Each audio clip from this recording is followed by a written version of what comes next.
So let's start today's topic and today's topic name is metal and non-metal. तो basically आज हम क्या पढ़ने वाले हैं, आज हम पढ़ने वाले हैं physical and chemical properties of the metals and non metals.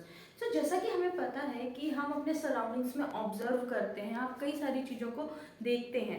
जैसे वुडन टेबल है, इसको हम मेटल की कैटेगरी में क्यों नहीं रखते हैं. जो आपकी मदर पेरेंट्स जो होते हैं ऑर्नामेंट्स को वियर करते हैं, जैसे गोल्ड ज्वेलरी, सिल्वर ज्वेलरी, तो कैसे हमें पता चला कि कोई भी चीज़ कैसे हम डिफ्रेंशिएट कर पाते हैं मेटल्स एंड नॉन मेटल में.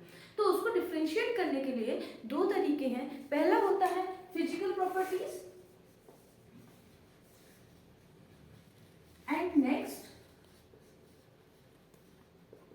और सेकेंड वन होता है केमिकल प्रॉपर्टीज.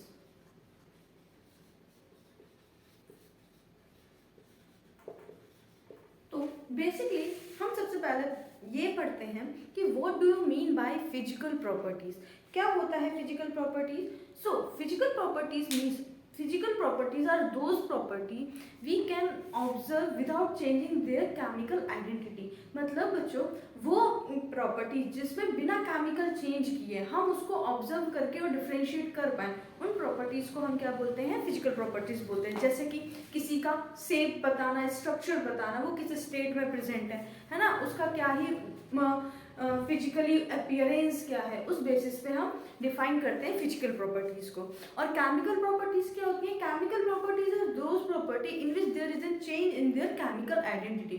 मतलब रिएक्शन कराने पे उनकी जो केमिकल प्रॉपर्टीज होती है चेंज होती है. किसी का मास चेंज हो रहा होता है, वॉल्यूम चेंज हो रही होती है, किसी के चार्जेस चेंज हो रहे हैं, बैलेंस ही चेंज हो रही होती है. तो ये मेजर डिफरेंस होता है फिजिकल प्रॉपर्टीज में एंड केमिकल प्रॉपर्टीज में. ओके, अब जैसे आपको पता है कितने एलिमेंट्स नोन है, 118 एलिमेंट्स नोन है, जिसमें से बच्चों 19 एलिमेंट्स हैं. 118 एलिमेंट्स नोन है as far we know that. उसमें से 90 एलिमेंट्स हैं, उनको हम मेटल की कैटेगरी में रखते हैं. 24 एलिमेंट्स हैं जिनको हम नॉन मेटल की कैटेगरी में रखते हैं. और देयर आर सम मोर जिनको हम मेटलर्ड्स. तो बेसिकली जो हमारी पीरियोडिक टेबल है केमिस्ट्री की, जो वो बेसिकली इन्हीं 3 पार्ट्स में डिवाइड किया गया है, मेटल्स, नॉन मेटल्स एंड मेटलर्ड. तो मेटल्स के बारे में, नॉन मेटल्स के बारे में तो हम डिटेल में पढ़ने वाले हैं. मेटलर्ड्स के बारे में पढ़ते हैं. मेटलर्ड्स क्या होते हैं. Metalloids are those which resembles their property with metals as well as non metals. उनको हम क्या बोलते हैं, मेटलॉइड्स बोलते हैं. सो जैसा हम बोल रहे थे कि जो मेटलॉइड्स होते हैं वो बॉर्डर लाइन होते हैं between metals and non metals. इसकी अपनी एक पूरी कंप्लीट केमिस्ट्री है जिसको हम फर्दर हायर क्लासेस में पढ़ेंगे. तो अभी हम बेसिकली अपने पॉइंट्स पर आते हैं और स्टार्ट करते हैं फिजिकल प्रॉपर्टीज. ओके, करते हैं स्टेट. फिजिकल प्रॉपर्टीज में हम सबसे पहले बात करते हैं स्टेट. एक अच्छी सी टेबल कैटेगराइज करते हैं जिससे easily I can explain you each and everything. So physical properties,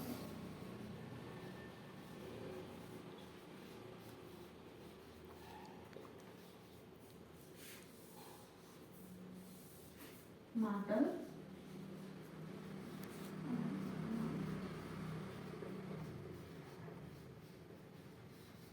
सबसे पहले बात करते हैं स्टेट की. जनरली हम ऑब्जर्व करते हैं जो मेटल्स होते हैं they all are solid in nature. And what about the non metals. Non metals are basically found in all of 3 states. Like metals generally solid in nature.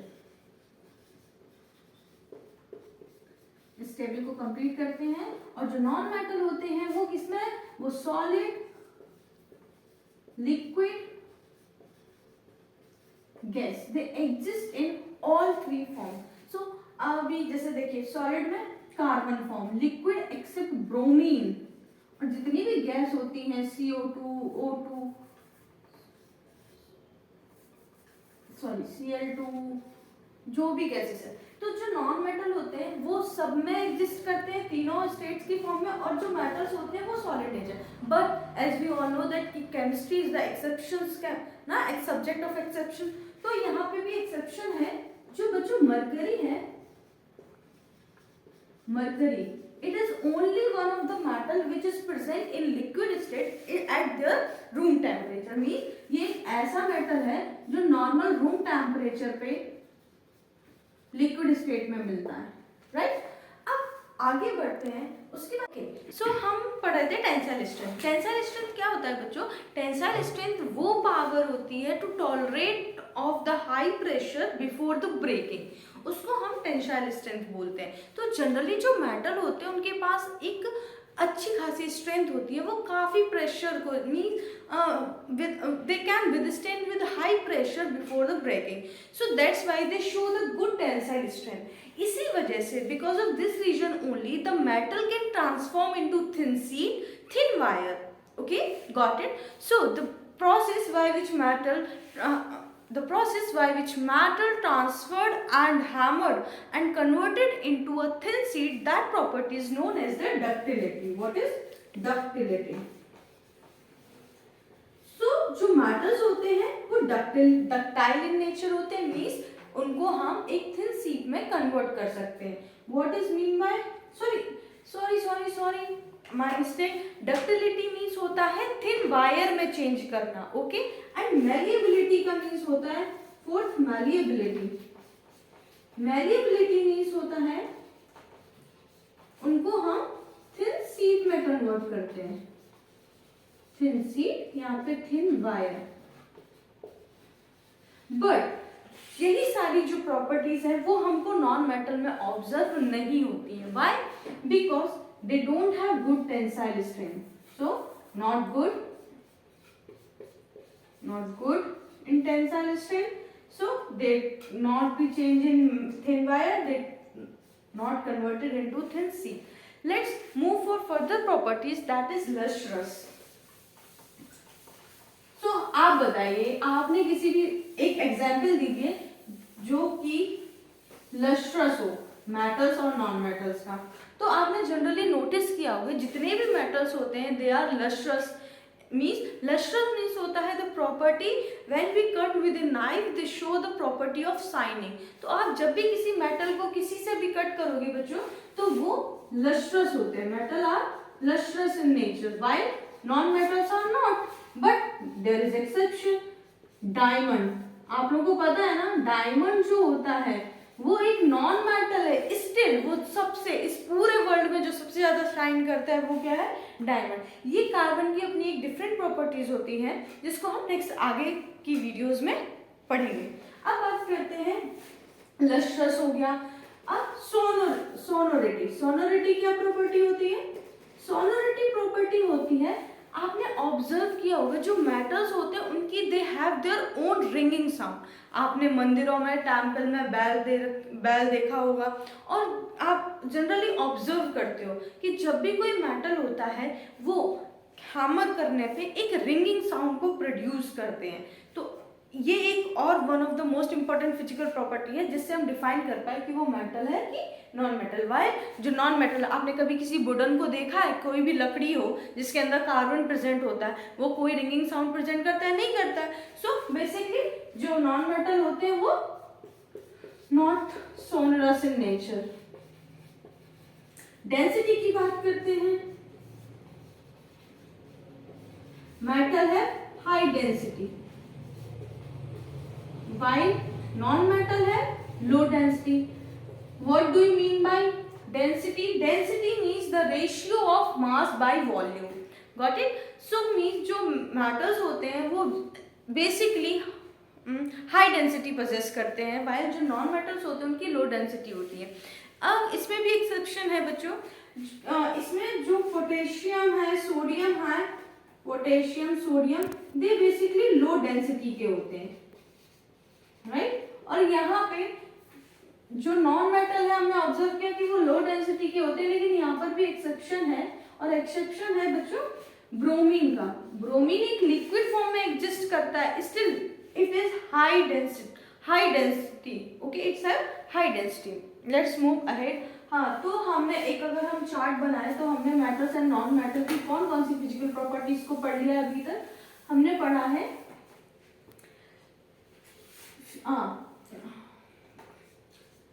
हम लोगों ने कौन कौन सी प्रॉपर्टी को पढ़ लिया है? हमने पढ़ लिया है उसकी स्ट्रेट के बारे में पढ़ लिया है, उसकी टेंसाइल स्ट्रेंथ के बारे में कंपैरिजन कर लिया, टेंसाइल स्ट्रेंथ,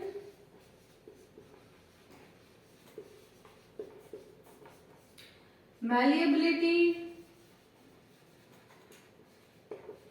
ductility,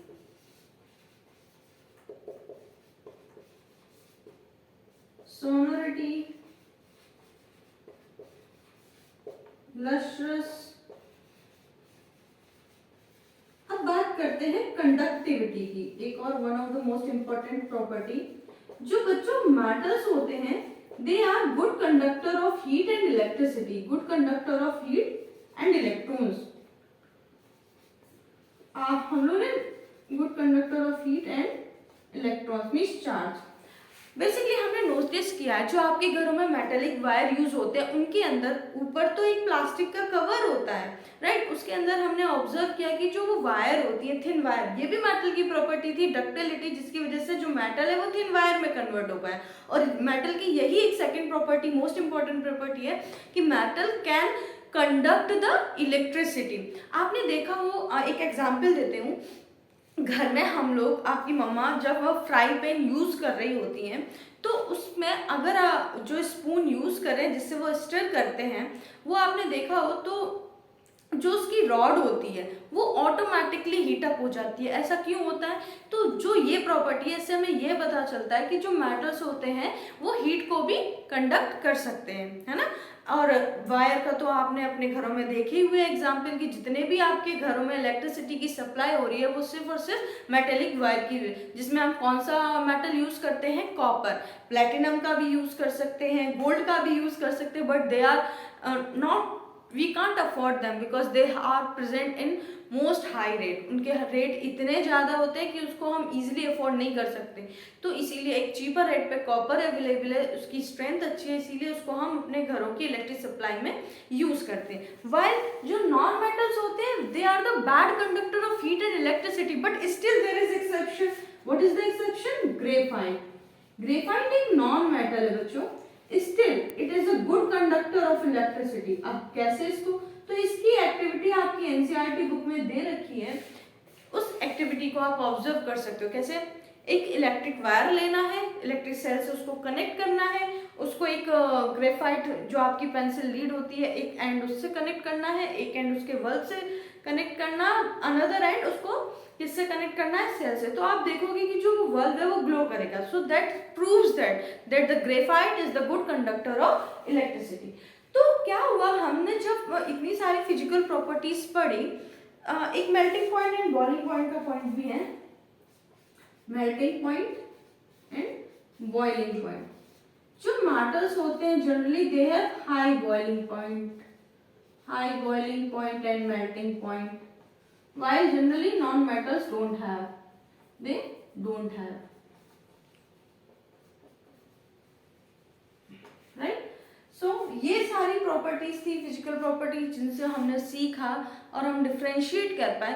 बट क्या हुआ, जब हम इनको पढ़ रहे थे तो उसमें बहुत सारे एक्सेप्शंस आ रहे थे। हमने पढ़ा, जब हम क्या बोलते हैं, अभी रिसेंटली पढ़ा कि ग्रेफाइट गुड कंडक्टर होता है, तो हम इजीली इस पे डिफाइन ही नहीं कर पाए, डिफरेंशिएट ही नहीं कर पाए कि विच one is metal and which one is non metal. तो उसके लिए हम आगे बढ़ते हैं जिससे हम क्लियर क्रिस्टल कर पाए उन प्रॉपर्टीज को देख के, क्योंकि यहाँ पर भी कंफ्यूजन है ना। हम एकदम नहीं बता पाए टू द पॉइंट कि क्या मेटल है क्या नॉन मेटल है, क्योंकि हर फिजिकल प्रॉपर्टीज एक एक्सेप्शन के साथ थी। So physical property is not the good way to classify between these two metals and non-metals. So let's go and learn about the chemical properties, because जो chemical properties होती है वो उनकी खुद की itself properties होती है जिसमें chemical changes आते हैं, right? उससे पहले मैं आपको एक और बात बताती हूँ। जो metals होते हैं बेसिकली वो electropositive in nature होते हैं। metals are, एक प्रॉपर्टीज और होती है, metals are electropositive in nature, means इनके पास ये इतने अमीर होते हैं, इतने अमीर होते हैं कि ये किसी को भी अपने इलेक्ट्रॉन्स डोनेट करते हैं, दे डोनेट। एक बात बताओ, एग्जाम्पल लेती हूँ, आप एक बहुत बहुत करोड़पति हो, तो आप क्या करोगे, जब आप करोड़पति हो तो आप किसी से भी कहोगे हाँ भाई आओ मैं अपना पैसा दूंगा, जिसको जरूरत पड़ेगी आप उसको पैसे दोगे। तो जनरली जो मेटल्स होते हैं इलेक्ट्रो पॉजिटिव होते हैं, इनके पास खुद पे ही ये अपने पीरियोडिक टेबल में सबसे अमीर इंसान होते हैं, इनके पास इलेक्ट्रॉन भर भर के होते हैं, तो इसीलिए इनको हम क्या बोलते हैं, metals are generally electropositive in nature, they can donate electron and they can form metallic bond form करते हैं बच्चों, ये they can form metallic bond, ionic bond, strong bond formation होता है इनसे, जो कि इजीली नहीं ब्रेक डाउन कर सकते हैं। ओके, और जो नॉन मेटल्स होते हैं, non metal generally are electronegative in nature, means आप एक बात बताओ, आप जिसको पैसे दोगे वो तो गरीब हुआ ना, तो जो गरीब होता है उनको हम बोलते हैं इलेक्ट्रोनेगेटिव, इलेक्ट्रॉन एक्सेप्टर, ऐसे भी बोल सकते हैं इसको, ऐसे भी समझ सकते हैं। आपके पास बहुत सारे पैसे हैं तो आप किस चीज में, आप पॉजिटिव हो सेंस में, राइट, और जिसको आप दे रहे हो वो तो घाटे में है, उसके पास तो पैसे नहीं है, तो उसके लिए हम यूज करते हैं इलेक्ट्रोनेगेटिव। तो easy to learn that how we remember that which one is electro positive and which one is electronegative, so we will learn easily. जो जिसके पास अमीर है, इलेक्ट्रॉन्स डोनेट करते हैं, उनको हम बोलते हैं इलेक्ट्रो पॉजिटिव, और जो गरीब है उनको हम क्या बोलते हैं, इलेक्ट्रोनेगेटिव, इलेक्ट्रॉन एक्सेप्टर। अब भाई अगर कोई देने वाला है, अगर जब तक उसको कोई लेने वाला नहीं होगा तो उसको हम कैसे बताएंगे कि वो बहुत अमीर इंसान है या नहीं। अगर सिर्फ अमीर ही अमीर घूमता रहे, सब अमीर ही अमीर हो और कोई पैसे लेने वाला ना हो, तो क्या हम क्लासीफाई कर सकते हैं कि वो अमीर है या गरीब। अमीर और गरीब हम कब डिफाइन कर पाएंगे कि वो किसी से दे या फिर किसी से ले। ओके, तो ये सारी प्रॉपर्टीज थी जिसके बेसिस पे हमने डिफाइन कर पाया अपनी पीरियोडिक टेबल में कि क्या मेटल्स होते हैं, क्या नॉन मेटल्स होते हैं। Okay, let's move ahead and learn about the chemical properties. ये बहुत इंपॉर्टेंट है, जिससे हम इजीली बहुत ही कम उसमें डिफाइन कर पाते हैं और एक टू द पॉइंट आंसर दे पाते हैं कि कैसे कल को आप रिसर्च करने जाओगे, केमिस्ट बनोगे। ओके, तो अब हम पढ़ने वाले हैं मेटल्स और नॉन मेटल्स की केमिकल प्रॉपर्टीज। हम किस बेसिस पे डिफाइन कर पाए और उनकी क्या क्या केमिकल प्रॉपर्टीज थी। सबसे पहले हम पढ़ते हैं रिएक्शन विद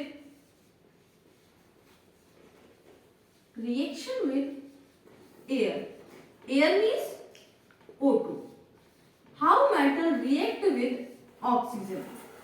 तो जनरली बच्चों जो मेटल्स होते हैं, metals react with oxygen form metal oxides। जितने भी मेटल्स होते हैं बच्चों, आप लोगों ने नोटिस किया होगा, वो ऑक्सीजन से रिएक्ट करने के बाद क्या फॉर्म कर लेते हैं, मेटल ऑक्साइड फॉर्म कर लेते हैं। जैसे कि आपने अपने घरों में देखा हो, एक छोटी सी कहानी बताती हूँ आप लोगों को, स्टोरी, कि आप लोगों ने आपके घर के पुरानी बहुत सारी चीजें होंगी जो आप लोग अपने छत पे, रूफटॉप पर रख देते होंगे। आप कुछ दिनों बाद आपने एक नई कोई भी, चलो आपने अपनी साइकिल ही छोड़ दी, अब आपके पास नई साइकिल आ गई तो आपने अपनी पुरानी साइकिल छत पर छोड़ दी। कुछ दिनों बाद आपने क्या देखा, जो आपकी साइकिल थी बहुत चमचमा रही थी, लेकिन जैसे ही कुछ दिनों के बाद आपने देखा जो आपकी साइकिल थी वो कैसी होगी, वो उसमें पाउडर गिरने लगा। क्या गिरने लगा, पाउडर, रेडिश ब्राउन कलर का। अब भाई हाउ इज इट पॉसिबल, ये कैसे हुआ, आपने तो उस पर कुछ भी नहीं किया, आपने तो उसको अच्छा खासा पैक करके रखा था, स्टिल वो ऐसा ही हो गया, क्यों, तो कुछ तो होगा ना, ये कुछ तो चीज थी जिससे, तो ऐसी चीज जिसमें केमिकल चेंज आए, उसकी स्टेट चेंज हो जाए बच्चों, ऐसी प्रॉपर्टीज को हम केमिकल प्रॉपर्टीज कहते हैं, राइट। अब आगे बढ़ते हैं, ठीक है। तो जैसे ही कोई भी मेटल्स कौन होते हैं, iron, copper, zinc, magnesium, these all are metal। और भी बहुत सारे मेटल्स होते हैं। जैसे ही ये रिएक्शंस करते हैं ऑक्सीजन के साथ, ये क्या बना लेते हैं, मेटल ऑक्साइड। अब वन बाय वन करके पढ़ते हैं। अगर आमजी ऑक्सीजन के साथ, ये देखो रिएक्शंस है, जिसको हम, रिएक्शंस का मतलब क्या होता है, जिस चीज को हमने ऑब्जर्व किया है उसको हम वर्ड के फॉर्म में रिप्रेजेंट करते हैं, इसको बोलते हैं chemical reaction form, right. Equation form, जैसे आप मैथ्स की इक्वेशन यूज करते हो, ऐसे ही केमिस्ट्री में कोई भी चीज जो भी ऑब्जर्व हम करते हैं, स्टडी करते हैं, उसको हम नोटबुक में इजीली अंडरस्टैंड कर पाए, उसको समझ पाए, इसीलिए आप किसका यूज करते हैं, केमिकल नोटेशंस का। तो Mg की जब ऑक्सीजन के साथ रिएक्शन होगी तो ये बच्चों क्या बताएगा, बनाएगा MgO, राइट। आयरन की रिएक्शन होगी तो ये क्या बनाएगा, Fe2O, राइट। ये बैलेंस रिएक्शंस भी आपने 9th क्लास में पढ़ी होगी, तो इसको बैलेंस करेंगे अभी। तो अब इसके आगे हम पढ़ते हैं। तो बच्चों यही प्रॉपर्टीज है जिससे हम पढ़ते हैं जो भी metal that can oxidize with the metal that can oxidize in the presence of air and water, they are called corroded। तो जो प्रोसेस अभी मैंने बताया कि जो आपकी साइकिल है वो पाउडर फॉर्म में कन्वर्ट हो, उसका जो मोस्ट ऑफ द मेटल की लेयर है, अपर लेयर, वो पाउडर फॉर्म में कन्वर्ट हो जाती है, उस प्रोसेस को बोलते हैं corrosion, not corroded, it's corrosion. और इसमें पर्टिकुलर आयरन के केस में क्या बोलते हैं, रस्टिंग। इसीलिए आपने ऑब्जर्व, आप लोगों ने कभी ऑब्जर्व किया कि why we are painting our rails, why we are painting our doors and window, आपने कभी ऑब्जर्व किया है क्यों हम अपने डोर और जो हमारे दरवाजे होते हैं, विंडो होते हैं, उनको पेंट क्यों करते हैं, ताकि वो ब्यूटीफुल लगे। Okay, this is one of the, but इसके पीछे एक साइंटिफिक रीजन है बच्चों, हम उसको प्रोटेक्ट करना चाहते हैं उस ऑक्सीजन से। हम क्या करते हैं, जो हमारी ये आयरन की रॉड है, ओके, इसके ऊपर हम जब पेंट कर देते हैं तो इसके ऊपर एक लेयर बन जाती है जो कि जो बाहर की ऑक्सीजन है ना, उससे इसको प्रोटेक्ट करती है, ताकि जो हमारा मेटल है वो क्या हो जाए, सेफ। जैसे आप लोग अपने फेस पे सनस्क्रीन लगाते हो ना, ताकि आप लोग यूवी रेज से बच पाओ, राइट। ऐसे ही मेटल्स को, उसके लिए भी ये हार्मफुल है, उसको बचाने के लिए